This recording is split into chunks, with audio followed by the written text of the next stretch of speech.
top 5 freelancing tips for beginners, and let's jump into it right now, right after you gently tap that like button. All right, so my first tip is to basically take an inventory of yourself. And what I mean by that is I want you to evaluate your skills, your strengths, and what makes you unique. And I know that this one is kind of obvious, but a lot of people actually skip this step. They just go out and they try to do something that they see other people doing, and they're actually leaving behind a lot of really amazing opportunities. So what you really want to do here is literally just brain dump everything about yourself onto a piece of paper. Talk about what you've done for a living, right? So maybe you're watching this and you're an accountant, for instance. Talk about things that you've done in your past. Maybe you spent 10 years playing baseball. Talk about things that you're really good at. Maybe you're really good at a video game, for instance. You get the idea. Do not judge it, just write it down. Even if it sounds absolutely ridiculous, like playing video games, for instance. You think you could, never make any money from that? Well, sometimes you actually can. It's very, very important that you do not skip this step. You need to take a complete inventory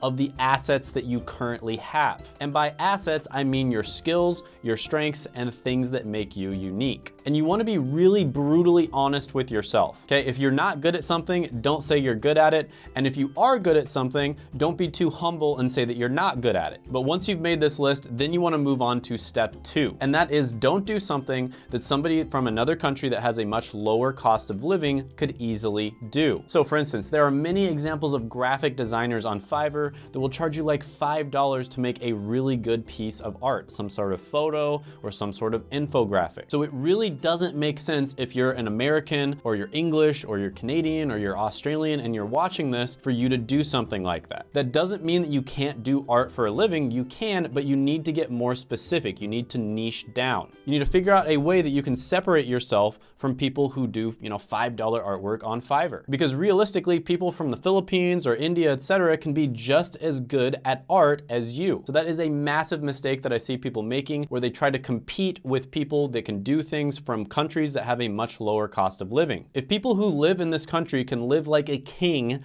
on $500 to $1,000 a month, whereas there's a lot of places in the United States where you're gonna pay like $3,000 a month for rent alone, then you probably don't wanna compete with them. You're simply going to get crushed by them as a freelancer. And again, you're going to want to niche down, and I'm gonna get to that a little bit later in the video. So number 3 on the list is to not be a generalist. Make sure to be a specialist. And also, pick skills that are valuable and sought after. And it's actually pretty easy to look these things up. Typically, you can look these things up on Upwork or Fiverr to see how much people are charging. And you're gonna see if somebody is charging like $100 an hour versus somebody charging like $5 an hour for a different task, you probably want to learn the skills of the person who's charging $100 an hour. It's all about supply and demand. The reason they're able to charge so much is because there's not that many people that have those skills. And this kind of goes back to the last point, which is to not do something that people from a low cost of living country can do. I have hired a ton of different people, and I know that there are certain roles where I have to hire Americans. I absolutely have to. And the reason for that is because most of my audience is American, and I am making videos for Americans. And so there's certain tasks that I can only have an American do because they understand kind of the cultural nuance of somebody who lives in the US. For instance, I probably would not hire a copywriter to write email marketing if they're not from the United States, Canada, UK, or Australia. And I would prefer to hire somebody from the USA since most of my audience is American. So a huge mistake that I see people making all the time on a lot of these freelancing sites is they'll be like, oh, I do this and I do that. I'm a video editor and I'm a graphic designer and I can do data entry and I can write content and I can get you coffee and I can scratch your back. I think you get my idea here. Anybody who is actually skilled at something knows that there's no way, unless you're like freaking Elon Musk, that you're skilled at 100 different things. What you're basically saying there is that you're willing to do anything, which is good, don't get me wrong, but it's very obvious to any business owner who's looking at this that you are not actually an expert on any one of these things. You're a jack of all trades. So instead of saying that you edit videos, maybe become an expert on YouTube editing or TikTok editing. Instead of saying that you're a photographer, maybe become an expert on food photography, or maybe niche down even more and become a cake photography expert. Number 4 on the list is optional, but I've seen people have an insane amount of success with this, and that is to pick skills that are rising but are not saturated yet. So I'll give you an example. Last year, I started my Discord and I went through the process of like setting the Discord up and everything, but then I looked at other Discords and I realized they all look way cooler than mine. So what did I do? I went to Fiverr and I looked up people who were creating Discords. And I found this guy, Arnukas, who is an expert at creating high quality Discords. Now, this is not a super difficult skill to learn, but I'm guessing that Arnukas himself spent a lot of time on Discord, and he may have even created his own servers. And so he probably evaluated his own strengths, what he naturally has an affinity to, and he was like, hey, I wonder if anybody else is creating Discords. And so he probably went on Fiverr, looked it up, and didn't see that many competitors. And as you can see, this guy is charging $195 to set up the Discord, and that's just the basic package. The premium package is $295, and there's a bunch of different upsells. I think I probably paid him like $250 or something. He did a phenomenal job. I was super happy with his work, and I was happy to pay him that $250. And this guy has now done thousands of different orders to create Discord servers. When I first looked him up, there actually wasn't all that much competition, and now he's got a lot more, but he's established himself. He's done thousands of different orders, so he is firmly established as the go-to guy to create Discord servers. So this is a niche that he is going to be able to do for years and years. Another example that I've seen is somebody becomes an expert on some sort of email marketing software or online course platform. For instance, I knew somebody who became an expert in creating ClickFunnels web pages. And if you're not familiar with ClickFunnels, it's basically a way of like hosting your online course as well as marketing it. And so this person became an expert in creating ClickFunnels pages,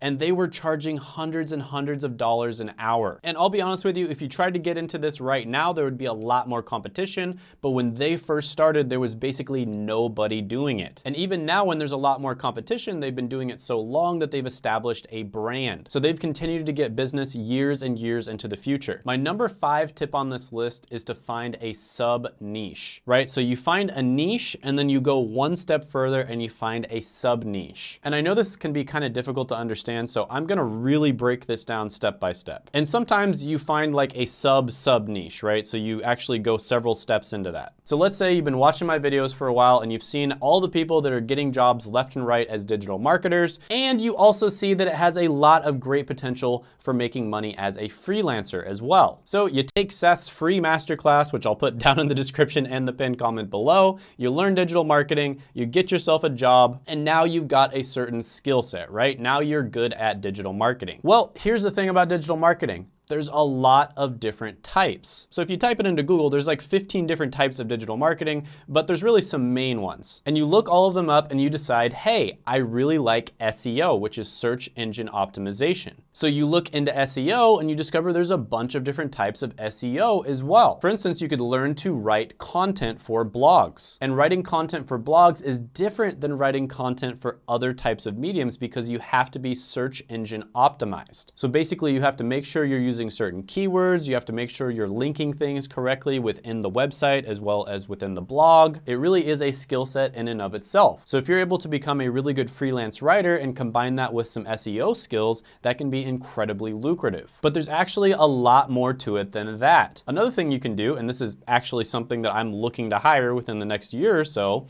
is you can become a link outreach specialist. And this is basically where you reach out to other blogs and you try to get backlinks from them. And if you're not familiar with SEO, you might think this sounds kind of silly, but actually it's incredibly important because when you get backlinks from other blogs, that makes it much more likely that Google is going to trust your blog, and it makes it much more likely that your blog's content is going to rank. And that means you're going to have more people clicking on your content and more people viewing it. So link building is actually incredibly important in SEO. And so a lot of different blogs will actually hire people to reach out to other blogs full time to try to get backlinks from them. And this is something that typically it's very difficult to hire somebody outside of the country that you live in. Because when you're reaching out with people, you're negotiating with them, all that sort of thing, it really does take a strong understanding of the culture that you're in order to negotiate effectively. So this is something that if you get really good at it, you can get paid super, super well. So I think you guys have an idea here, right? We started with digital marketing,